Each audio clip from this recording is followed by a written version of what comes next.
नमस्कार, आप देख रहे हैं टाइम्स ऑन अब भारत। 10 बजे की तमाम खास खबरों के साथ में मैं हूं नैना यादव और बुलेटिन में शुरुआत करेंगे लगातार सियासी हमलावर जो बयानबाजी सामने आ रही है उस खबर से।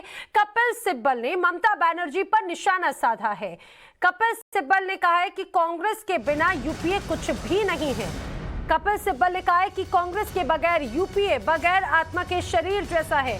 ये विपक्ष की एकता दिखाने का समय है।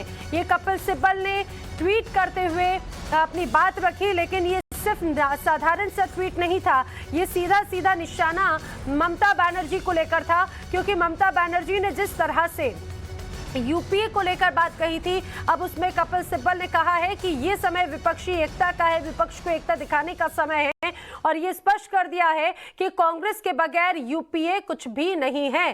कांग्रेस के बगैर यूपीए बगैर आत्मा के शरीर जैसा है। आपको बताते चले, मुंबई में ममता बनर्जी के यूपीए पर सवाल उठाने पर कांग्रेस भड़क गई है। कांग्रेस नेता अधीर रंजन चौधरी ने ममता बनर्जी पर पलटवार करते हुए कहा है कि यूपीए क्या है ममता को नहीं पता। इतना ही नहीं, उन्होंने कहा कि ममता बनर्जी ने अब ज्यादा पागलपन शुरू कर दिया है। दरअसल ममता बनर्जी ने एनसीपी नेता शरद पवार से कल मुलाकात की और उस मुलाकात के बाद में उन्होंने बयान दिया कि अभी यूपीए कुछ नहीं है।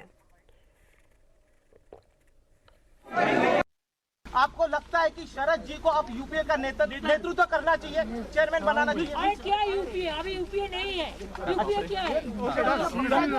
करेगा बैठ के। यूपीए क्या है ये ममता बनर्जी को पता नहीं है क्या? पता नहीं। मुझे लगता है कि थोड़ा ज्यादा पागलपन शुरू कर दिए हैं। उनको लगा कि सारे हिंदुस्तान ममता बनता करना शुरू कर दिए हैं, लेकिन हिंदुस्तान के मतलब बंगाल नहीं है, बंगाल के मतलब हिंदुस्तान नहीं। और बंगाल में भी अभी ममता बनर्जी जो चाल चाली थी पिछले चुनाव में, वो धीरे धीरे उजागर हो रहे हैं। तो लगातार इस तरह के विवाद अब छिड़ते जा रहे हैं। रंजीता झा मेरी सहयोगी मेरे साथ में जुड़े हैं और रविकांत राय भी मेरे साथ में हैं, लेकिन सबसे पहले रंजीता का रुख कर लेते हैं। रंजीता, अब कपिल सिब्बल ने भी निशाना साधा है। लगातार ममता बनर्जी के यूपीए और कांग्रेस को लेकर जो हमलावर बयानबाजी सामने आ रही थी, उसको लेकर अब एक अलग बहस छिड़ती नजर आती है।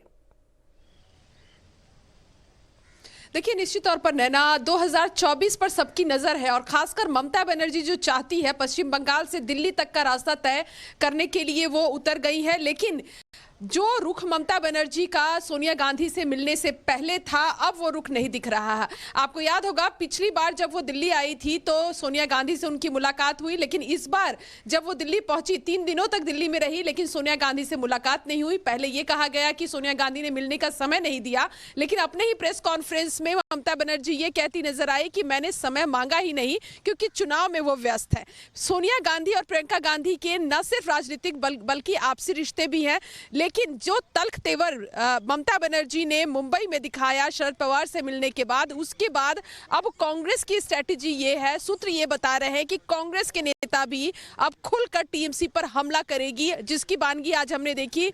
यूपीए के वक्त वरिष्ठ मंत्री जो थे कपिल सिब्बल, उन्होंने अपने ट्वीट में ये साफ कर दिया कि यूपीए जो है, अगर यूपीए कांग्रेस के बिना की जाए तो वो बिना आत्मा के शरीर वाली बात होगी और यूपीए के लिए या फिर 2024 की लड़ाई के लिए एक यूनाइट अपोजिशन की जरूरत है और एकजुटता दिखाने की जरूरत है। अधीर रंजन चौधरी ने भी हमलावर तेवर अपनाया है ममता बनर्जी के ऊपर, अलग अलग बयान उन्होंने दिए हैं। ममता को यहां तक कह दिया कि वो पागलपन कर रही है, क्योंकि यूपीए की जो परिकल्पना थी या यूपीए जब सरकार में थी तो क्या ये मजबूती जो यूपीए की थी क्या वो विपक्ष में भी होगी? क्योंकि संसद में तो लगातार जो प्रदर्शन हो रहे हैं, जो धरने हो रहे हैं, उसमें कांग्रेस और टीएमसी साथ दिख रही है, लेकिन अलग जो राजनीति होगी संसद के बाहर, उसमें ममता बनर्जी का जो बयान है वो कांग्रेस को नागवार गुजर रहा है।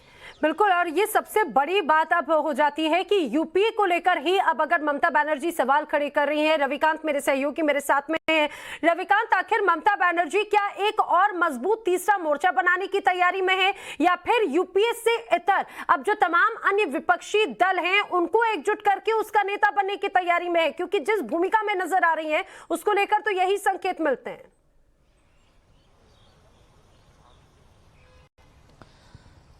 नैना देखिए, ममता बनर्जी का एक ही मकसद है कि 2024 का जो लोकसभा का चुनाव हो सीधे प्रधानमंत्री नरेंद्र मोदी वर्सेस ममता बनर्जी हो,